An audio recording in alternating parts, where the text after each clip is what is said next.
Is this on? Yes, it is.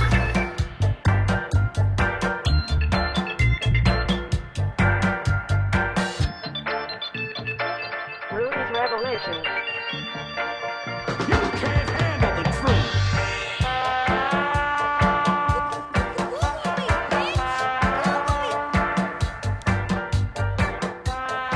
Hey everybody, welcome to the podcast. It is July 11th, Thursday.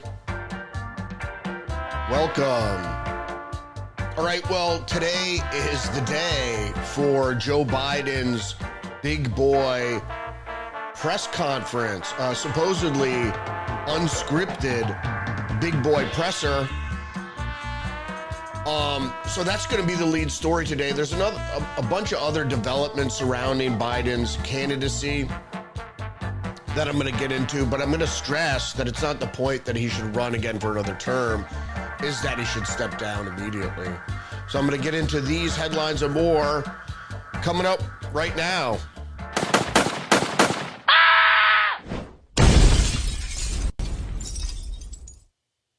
All right, first headline up here is from the Associated Press. Biden's press conference will be a key test for him, but he's no master of the big rhetorical moment.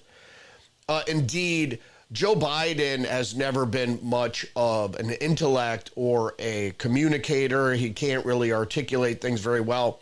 Even when he was cogent, which he isn't right now, he has trouble articulating big ideas or big plans and what have you. So today at 5:30, there is a press conference with Joe Biden. It's supposed to be about NATO.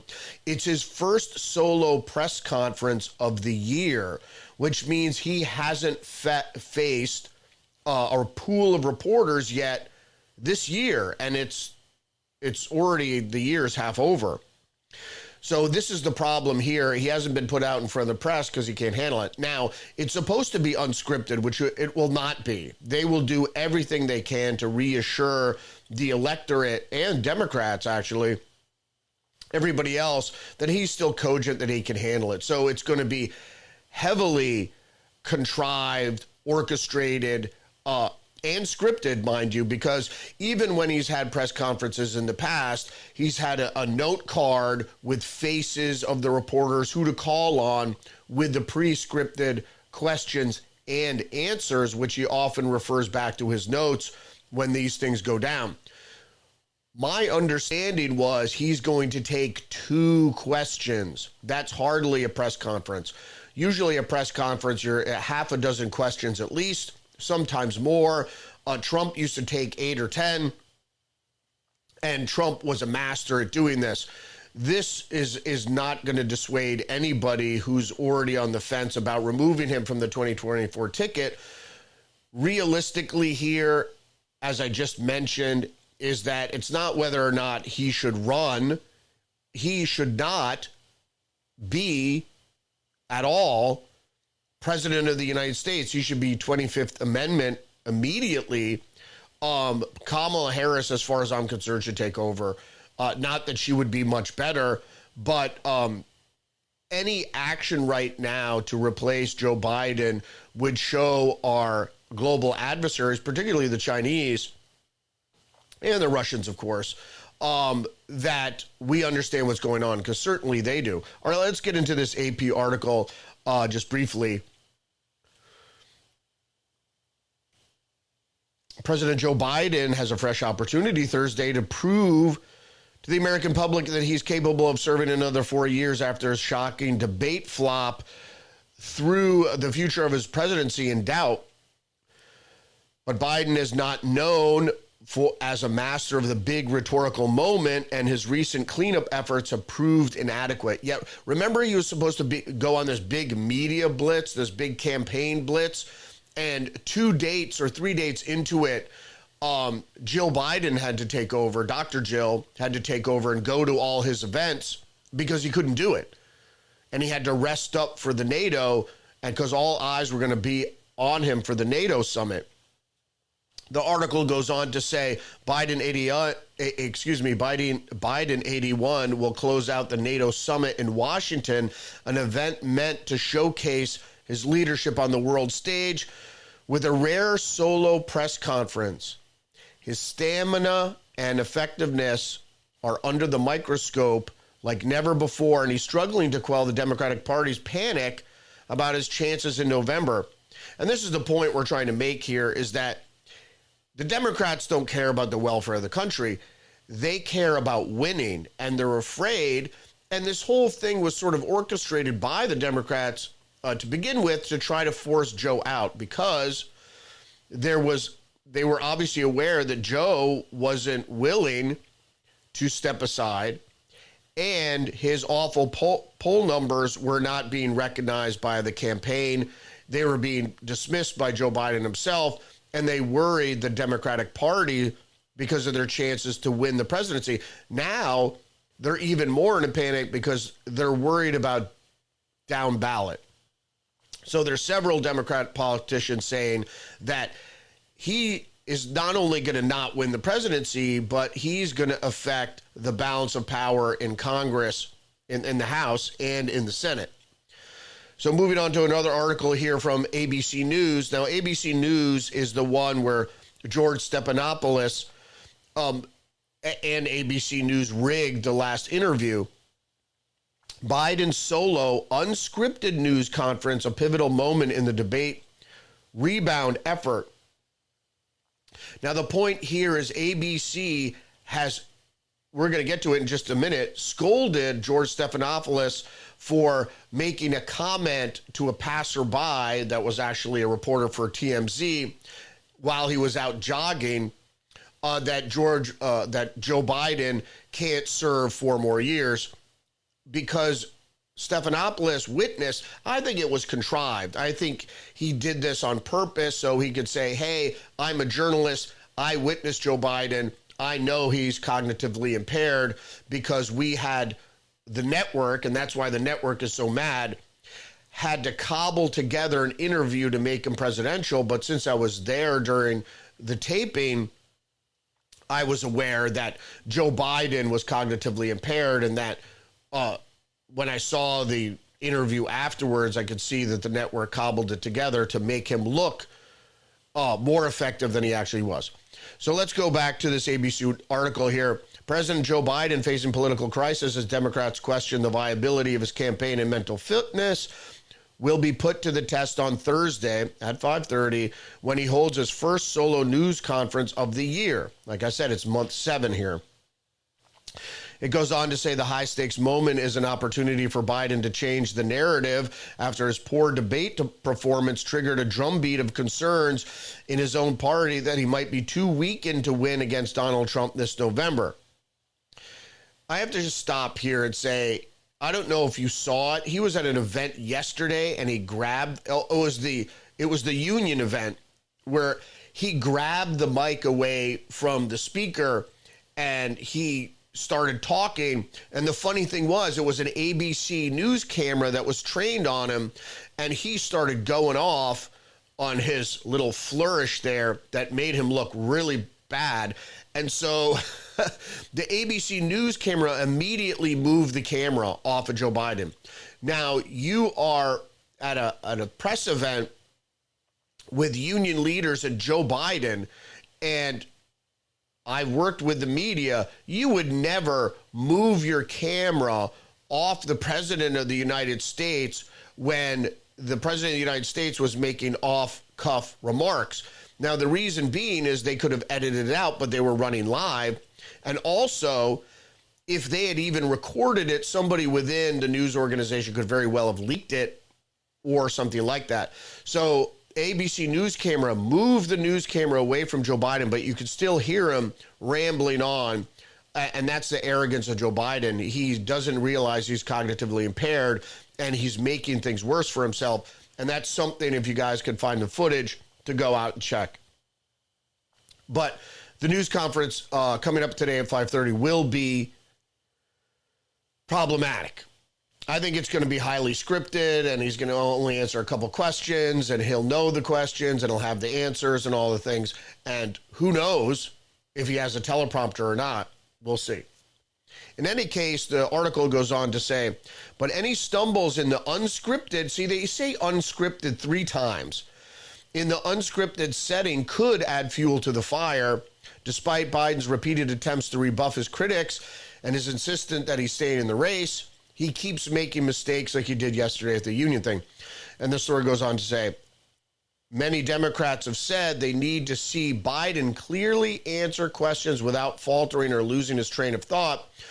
What so alarmed them about his debate showing with the Trump 2 weeks ago, but he just did it again at the union thing. So I don't know if they're going to go on with this contrived press conference right now as it is scripted, or they're going to let him go out and fail like they did with the debate. It might very well likely be that they'll give him a placebo shot. He'll think he's getting juice. He won't get juice, and he'll make mistakes, and then the house of cards will come tumbling down. We also have to notice here, as I mentioned yesterday, that the intelligence agencies, through Chuck Schumer, through George Clooney, through my senator, Chris Murphy, are warning Joe Biden that if he doesn't step aside, that there are going to be consequences that are going to affect his legacy. Next article here from the Associated Press, Biden's candidacy faces new peril, including first Senate Democrat saying he should exit the race. The story goes on to say in the lead, President Joe Biden's imperiled re-election campaign hit new trouble Wednesday as House Speaker Emerita, that's new, Nancy Pelosi said merely, it's up to the president to decide if he should stay in the race. Celebrity donor George Clooney said he should not run, and Democratic senators and lawmakers expressed fresh fear about his ability to beat Republican Donald Trump. So 2 things about the lead here is this is the first time House Speaker Emerita, Nancy Pelosi. So what emeritus is ongoing, long-lived in the position. So that's part of her title now, which means that she's sort of House Speaker behind the scenes. She just doesn't have to do all the duties. So that's what emerita is referring to. Also, we're going to get in the George Clooney thing in just a second. But she said, Nancy Pelosi said, it's up to the president to decide if you should stay in the race. So her and Chuck Schumer are kind of hedging their bets publicly, but behind closed doors, they're very worried.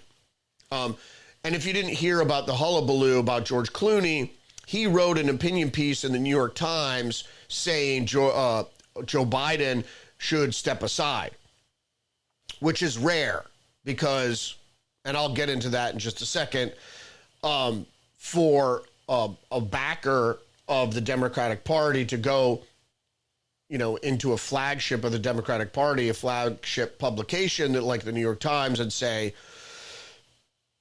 the Democratic presidential nominee should step aside. Story goes on to say late in the evening, Vermont Senator Peter Welch called on Biden to withdraw from the election, becoming the first Senate Democrat to do so. Welch said he is worried because the stakes could not be higher. Indeed, if you didn't know, the House and the House Democrats and the Senate Democrats both had separate meetings to discuss what their plans were. It seemed like the ongoing chorus is we have to back Joe Biden because the disarray in the party makes us look weak, which it does. But there is sort of a civil war going on that Biden has to be removed. They just didn't think that Biden and his family would dig in their heels so vigorously. Moving on to this article from Axios, scoop, Schumer open to dumping Biden in 2024. Senate Majority Leader Chuck Schumer is privately signaling to donors that he's open to a Democratic presidential ticket that isn't led by President Biden. Axios has learned why it matters. In public, Schumer has been insistent that he's for Joe. In private, he's singing a different tune. As many of the Democrats are, including Nancy Pelosi, who was caught in the Senate, in the Capitol hallway by Fox reporters asking her about Joe Biden, and she turned to the reporter and go, "Am I speaking English? I said I wouldn't answer questions in the hallway." And that is just such a rude. These people are so arrogant. They should immediately be removed. My wife was saying, the reporter should have said, you know, you work for me, but unless the reporter lives in California, that's not necessarily the case.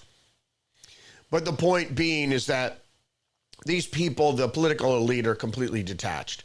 She's asking you a rightful question. Now, shooing reporters aren't flies. A reporter had the right to be there, and shooing them away isn't appropriate. You could say no comment, or you could just not answer. But to turn to somebody and to say to them, am I speaking English? I said I'm not going to comment right now. Well, just say no comment. I'm sorry, I get a little heated about these things. New York Post is reporting Karine Jean-Pierre admits giving false information about Biden neurology visit after outcry over health misdirection. The story goes on to say in the lead, President Biden was seen by neurologist Kevin Kennard, who specializes in Parkinson's disease, at the White House on January 17th. Press Secretary KJP admitted late Tuesday, hours after telling reporters the opposite at a regular briefing. The clarification came just days after Jean-Pierre scolded a journalist for noting the press was miffed at her for giving misleading information last week on whether Biden, 81, was medically evaluated after his catastrophic June 27th debate performance. Because the date was not mentioned in the question, I want to be clear that January 17th meeting between presidential physician Kevin O'Connor and Dr. Kennard was for the president's physical. Jean-Pierre told the Associated Press, whose reporter had asked Jean-Pierre about Kennard's meeting with O'Connor, which was first reported to by the Post in January. So there you go. Now, getting back to George Clooney, New York Post, Obama knew in advance of George Clooney's bombshell call for Biden to drop out, but didn't object. So, as I mentioned before, sometimes you have your surrogates out there doing the work for you, because Obama didn't want to diss Joe Biden, because the real political minds like Obama know that this infighting within the Democratic Party spells, disaster for the election, for the DNC and for the Democrats. So he knows better to do so. But so he has his surrogate, George Clooney, go out and write this editorial. And what you have to understand and read between the lines, it was more likely that Obama got George Clooney to write the editorial, because Obama couldn't write it himself. Not that he can't write it, but he doesn't want to show party infighting. So you get somebody outside of the party, George Clooney is not a politician, to do it. The article goes on to say, former President Barack Obama was given a heads up. He actually probably ordered it, but didn't object to Oscar-winning actor George Clooney's bombshell call for President Biden to drop out of the 2024 race. The Hollywood A-lister had called Obama in advance to warn him he was going to make the call in an op-ed published in the New York Times on Wednesday. He was going to make the call. What does that mean? He called in the editorial, the opinion piece? No, he didn't. Okay, so the cracks are definitely showing. Another New York Post article, Biden backing Illinois Governor J.B. Pritzker, a rumored replacement, caught on hot mic sharing gloomy outlook on the presidential race. So Pritzker was caught in a hot mic, just like George Stephanopoulos. I don't think any of this is accidental. I think this is a little sleight of hand. George Stephanopoulos and J.B. Pritzker sort of telegraphing to the establishment, hey, man, we know Joe Biden and have known Joe Biden is losing his marbles. We've known all along. There are even people calling on open secrets that are always very well known within industry and within the elite. The Harvey Weinstein thing, everybody knew about him. Everybody knew about Epstein. Everybody knew about Kevin Spacey. Everybody knew about Joe Biden. The fact that people didn't know and all of a sudden it was, this enlightenment that all of a sudden, oh my God, Joe Biden is losing. They knew, but the fact is that the curtain was pulled away for the American public. So now they have to act like they're also under the realization that, oh my God, Joe Biden is not all there. And we've known this for years. It was true back in 2020. More articles from the New York Post. ABC News exec was furious after George Stephanopoulos said Biden can't serve another White House term. And as I said previously, I think this was all arranged. I don't think most high-profile individuals, George Stephanopoulos or any actors, would comment to anybody who came up to them on the street. That's not the way celebrities work. When some stranger comes up to you on the street, they say no comment. They don't know who you are. They don't just start talking, because in this day of surveillance, anything can be recorded. But I think the same thing with Pritzker and with Stephanopoulos. They believe that to save their careers, their brand, to make sure that it doesn't appear like they're covering up for Joe Biden and they're not stupid, that they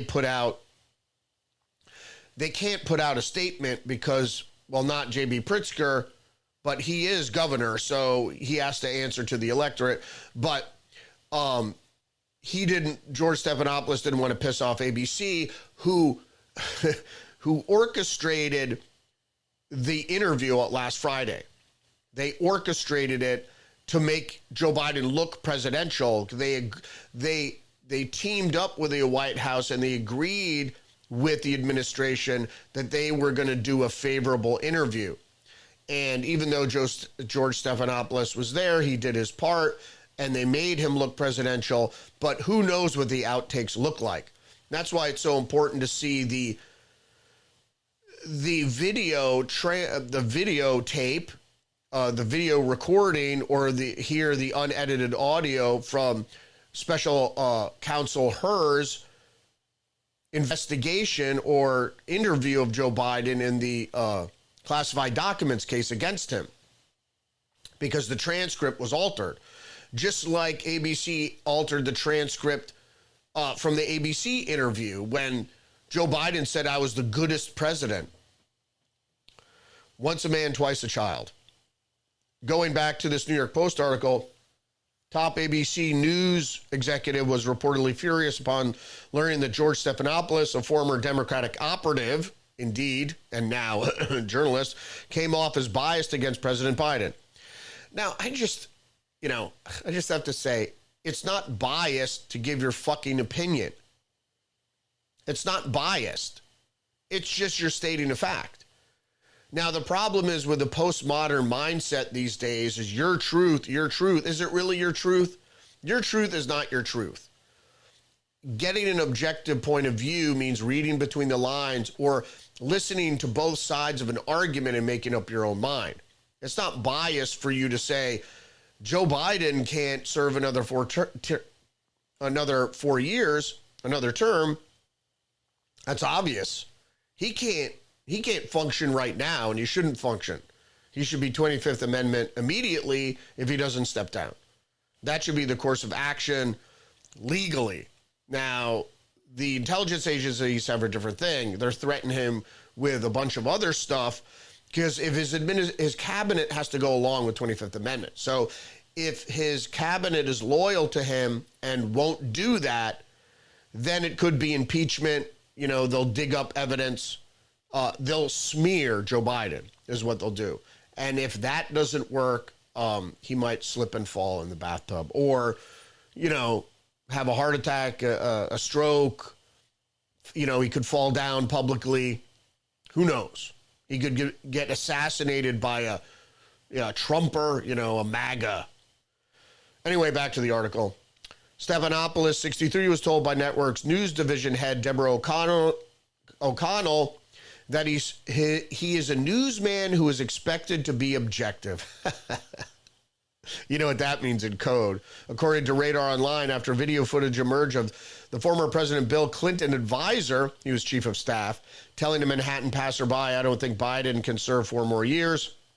The candid clip of Stephanopoulos published by TMZ on Tuesday reportedly sparked an internal meeting on ABC, which resulted in O'Connell asking that the Good Morning America and This Week host apologize for his remark, which he did. He shouldn't have to apologize. That is objective. Being objective doesn't mean not coming to a conclusion. I worked in journalism. I know. I took pride in being objective. I know what it is. Being objective means you listen to both sides, you weigh it, and that you're not biased, but you make a decision on how things appear based on what you see. So if you give, let's say, a biased opinion, seemingly biased opinion, and you could easily state, I was there, I sat in a room with Joe Biden for an hour or two or three, I witnessed his behavior, he's gone. Or he can't serve 4 more years. And that's exactly what he said is, I don't think Biden can serve 4 more years. That's not bias. That's just a look at the guy and he goes, he's old, he's 81, he's failing. He can't serve 4 more years. Not that he wouldn't try or he wouldn't be elected or anything. He can't physically. All right, back into unrelated news here. This is economic news from the Wall Street Journal. Inflation hit 3% in June, lower than expected. Data further extends a recent slowdown in prices and price increases. Stock futures rise after the release. Now, let me explain this for those of you who don't understand economics. And I don't want to patronize, so don't get me wrong, but it's a little complicated. First of all, inflation means 3% is the increase, or actually the decrease, the devaluation of your dollar, but price increases. So prices will never go down because of inflation. What happens is it devalues your currency. So the prices will never go down. So I'm sorry, folks, that's what inflation is prices will never go down at the grocery store. So even if Trump gets into office, prices won't go down. But he could effectively get you better wage. With a better economy, there's better opportunity. That makes your bargaining power that much better because there are more jobs, which means just like, hey, if you don't give me a raise, I'm going to go over here. And so either the people you're with give you a raise because they value you, or you go to another company, and when you get hired by that other company, presumably it's for more money. That's the way economy works. So 3% means the prices are still rising at 3%. And this is always against the greater economy. So 3% isn't super low, because what they want to do is you want your inflation to be lower than your GDP, because otherwise you're backwards and the house of cards, which is the economy, becomes a very precarious situation because it could collapse, because the economy, the growth of the economy is basically the bellwether for economics in your country and for your currency, really, because the better your economy, the better your currency. I don't want to get into, I'm not an economist, but so the GDP now is 1.4 in the first quarter. Now, in the last quarter, it was 3.4, but inflation was higher than 3.4 in the last quarter of 2023. But now it's only 1.4. It's still far lower than, and even another site has it here at 1.2%. So what I'm trying to say is it's about half of inflation. So that's backwards. It should really be, your economy should be at 3%. And that's why you always hear the Fed was talking about targets, that they'd like their target under 3%, provided your GDP is above 3%. Your growth has to be higher. And the point being is that if your GDP growth is not above 3%, right, you can't keep up with your debt service. So that's what people have to understand. The economy is a house of cards. And so the GDP has to be above 3% for it to even work. So we're in a perilous economic time here when everything seems to be backwards. All right, more headlines from AP. This is World War III news. AP, NATO allies call China a decisive enabler of Russia's war in Ukraine. The lead here from the AP is in their most serious rebuke against Beijing, NATO allies, which is the North Atlantic Treaty Organization. So for those of you who have trouble with geography, China is not on the North Atlantic. So I think NATO's out of their scope here, first of all. So let's just be clear there. NATO is acting like the policeman of the world. They're not. So they say China is a decisive enabler of Russia's war against Ukraine and expressed concerns over Beijing's nuclear arsenal and its capability in space. First of all, why can the United States and Europe send advanced weaponry and send ostensibly covert troops, clandestine troops, and the like, advanced weaponry, and teaching the Ukraine how to use that, sending jet fighters, all these things. But China can't do the same for Russia. Why is that? They're part of an alliance, and NATO is an alliance that Ukraine isn't part of. How does this all work? It doesn't, you can't scold China for helping Russia if the United States and Europe are helping Ukraine. It doesn't make any sense. In any case, the sternly worded final communique approved by the 32 NATO members, oh, it's really 32 already? Holy shit. At their member, because it started with like 6. At their summit in Washington makes clear that China is, and it's the communist Chinese, stop saying China, is becoming more of a focus of the military alliance.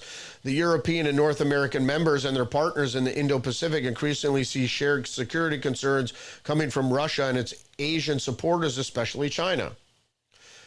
So the alliance, you see the way the countries are aligning, ready for World War III, which is coming, presumably before Biden leaves office, because why would China wait, communist China, the mainland Chinese, wait for Trump to get into office? They were hoping that Biden would stay in. That would,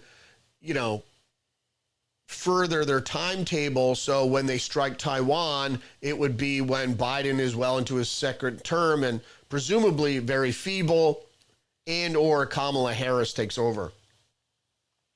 Another headline from Bloomberg here, China sends most warplanes ever across line with Taiwan. And the lead from Bloomberg says China sent a record number of warplanes across a U.S.-drawn border in the Taiwan Strait, a move that comes to the new president of the archipelago. As the new president of the archipelago, mulls a trip that may include a stop in America. Some 56 aircraft crossed the so-called median line as early as Thursday, the Ministry of National Defense in Taipei said on the X social media account. Taiwanese aircraft, naval vessels, and missile systems were used in response to the flights by the People's Liberation Army, the communists, the military added without providing details of what it entailed. So basically what they mean is that the Taiwanese aircraft, naval vessels, and missile systems paint with radar, with the radar that's used for targeting. They paint the aircraft with radar. Sometimes that's seen as an aggressive move, but it all depends the level of painting. I'm not going to get into military strategy and response, because we need to go on to the next article here from AP.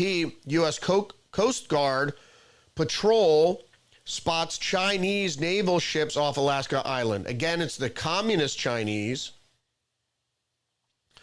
It's the communists.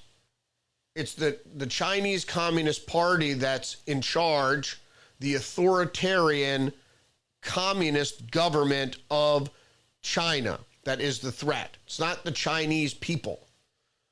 So when they continually, because you know who lives in Taiwan? Chinese. They're the free Chinese that live in Taiwan. They're not Taiwanese. They're Chinese. This AP article goes on to say, A U.S. Coast Guard cutter on routine patrol in the Bering Sea came across several Chinese military ships in international waters, but within the U.S. exclusive economic zone, officials said Wednesday, which is not recognized by the Chinese anyway. And that's a fishing zone predominantly. The crew detected 3 vessels approximately 124 miles north of the Amchitka Pass in the Aleutian Islands, the Coast Guard said in a statement. A short time later, a helicopter aircrew from Coast Guard Air Station Kodiak spotted a 4th ship approximately 84 miles north of Amchitka Pass. All 4 of the People's Republic of China vessels were transiting in the international waters, but still inside the U.S. exclusive economic zone, which extends 200 nautical miles from the U.S. shoreline, the statement said. Again, if you've noticed, the mainstream media doesn't use communist anymore. People's Republic of China. Do you really, are you insisting that mainland China, the Chinese communist China, is a republic? Do you really believe it's a republic? Do you know what a republic it is? It's the People's Republic. It's theirs. It's theirs. So if the people in their republic in China want to hold a protest, they can do that. They can speak. Can the people in their republic, can they speak freely to international reporters? Come on. It's not a republic. It's an authoritarian state that's run by socialists, communists. It's really, they have a supreme leader in Xi Jinping, but communism really is councilism. It's like a star chamber. It's really the party decides on their leader, and the party has governors, so to speak. They oversee different districts and whatnot, but they're all appointed by the party. They're not elected through democracy. It's not a democratic republic. And that's the funny thing of North Korea. North Korea calls itself the Democratic Republic of North Korea, even though it's not democratic nor a republic. And I think the last story here from LBC, famous French cathedral erupts into flames as onlookers share videos of smoke billowing into the sky. And I'm just saying here, if you didn't know, I think I have one more article here. Hold on. If you didn't know, Notre Dame, the cathedral that burned completely, that was set on fire by Muslims. And then there's no disputing that. And some people believe that the Muslim arsonists were even allowed to strike, and their preparation for the arsonist attack was aided by Western intelligence. I didn't see any evidence of that, however. So there are lots of Muslims in France who take a liking to burning down churches. It's happening all over Europe, actually. So is this arson? It's hard to say. There's no real evidence pointing to that. So last article here, I just wanted to point it out. Everybody's familiar with Silence of the Lambs, the movie, and this is what predictive programming does. Missouri man wore woman's clothes while he tortured them in sex lair, dumped at least one body into the river. Timothy Haslett Jr., who allegedly kept women captive in a basement near Kansas City, was charged with Janie Crossdale's murder. And I'm just saying here that if you saw Silence of the Lambs, it's almost the exact thing. If the body pulled from the river had a moth cocoon stuck in her throat, that's the only other. And maybe he was cutting skin from the women to build a woman's suit. Who knows? But this is the thing with predictive programming. You see shit in movies and it touches a nerve with people, and they could very well bring that into being. This is a solo incident, obviously, but it's the same thing with any other dystopian movie. Is you don't see movies about a beautiful future with families and procreation and people living in harmony and all these things. You see constantly dystopian movies, especially produced by the Obama. And I forget that I always mispronounce the title of their dystopian movie, but all this stuff is coming because they're bringing it into being. It's when you talk about things you bring it into being. It's the old ancient saying from the Zoroastrians, good thoughts, good words, good action.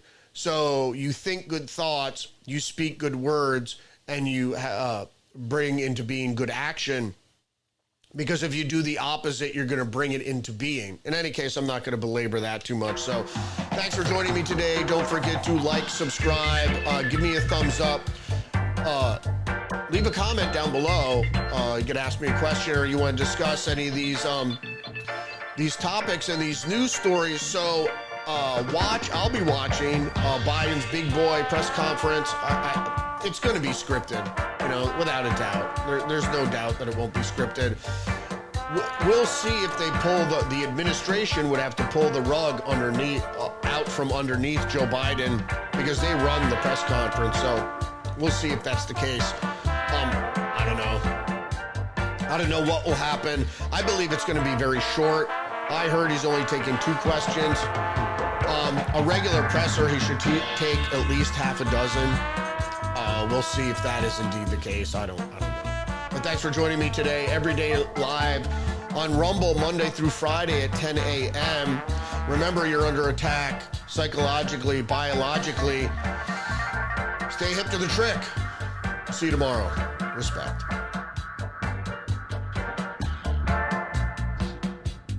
This is all a conspiracy. You know that is a conspiracy. The New World Order. You're the big man, I think.